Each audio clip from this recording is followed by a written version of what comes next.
Welcome to another episode of Goin Hot. Today we're looking at the Sig P239 in 40 Smith & Wesson. Goin Hot!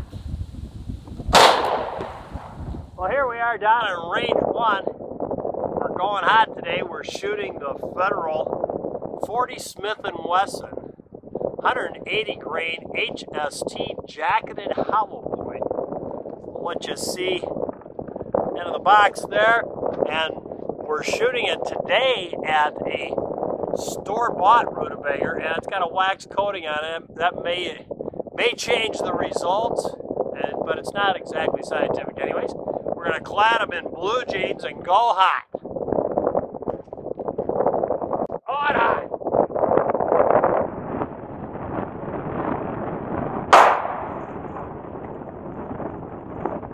Woohoo!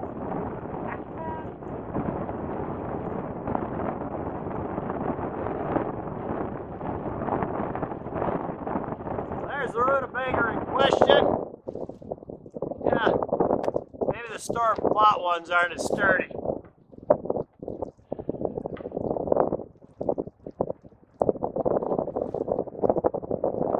Entrance hole, exit hole. We'll save that for later. One, it's empty already. Two.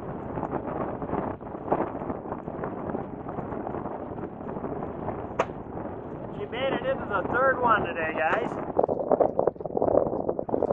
Woohoo! That's cool.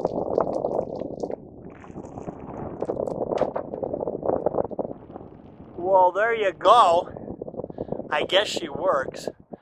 Let's go back to the shop so I can get my hands under some warm water, and we'll talk about this. Well, here we are back in the shop, and today we are shooting the Sig Arms P239. This is from that time period where Sig was making the frames in Germany and the slides here, and as a result, they're not all that tight a fit, and the fit and finish on these guns in that time period really isn't as good as when they were made in Germany, and isn't as good as they are nowadays.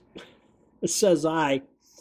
And this one happens to be a double action only trigger, or in this case a DAC trigger, which is basically a double action only trigger that has a little difference in it, in that it makes it so that if you short stroke it on the second shot, it'll still discharge the firearm, but it has a 10-pound trigger pull when you do that versus the lighter 6.5, 7-pound trigger pull.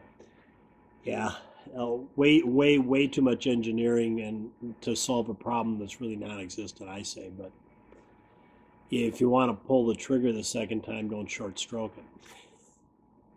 But at any rate, that's what it is. I really like this gun. 40 Smith & Wesson. It's got a 3.6-inch barrel. Very, very accurate firearm, and I just really enjoy it. It's got a Sig night sight on the front, and the back is just a blade that is not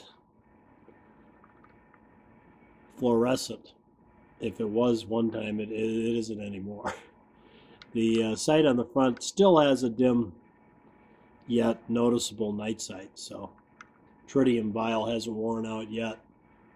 Just a fantastic, let's call it a compact firearm. Little on the big side for a single stack, the grip is, and of course all SIGs have that high profile, makes them a little bit bigger, but absolutely a fantastic firearm. Of course, we were shooting today the Federal ammunition. This one happens to be a jacketed hollow point, an HST 180 grain, and this came out of the gun at 1,010 feet per second. We'll show you the bullet we started out with there. That's what it looked like before we shot it. And here's what we ended up with. It went into 3 water bottles after it went through that store-bought rutabaga.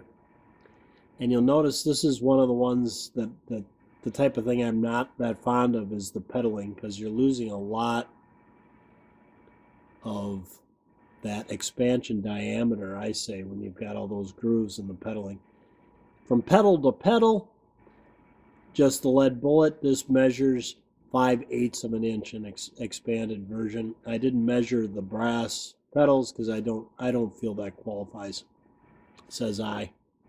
So in our little non-scientific tests that we've been doing, nice expansion, textbook, it works, it's great, but it is one of those designs that has a lot of pedaling versus one that's a full expansion.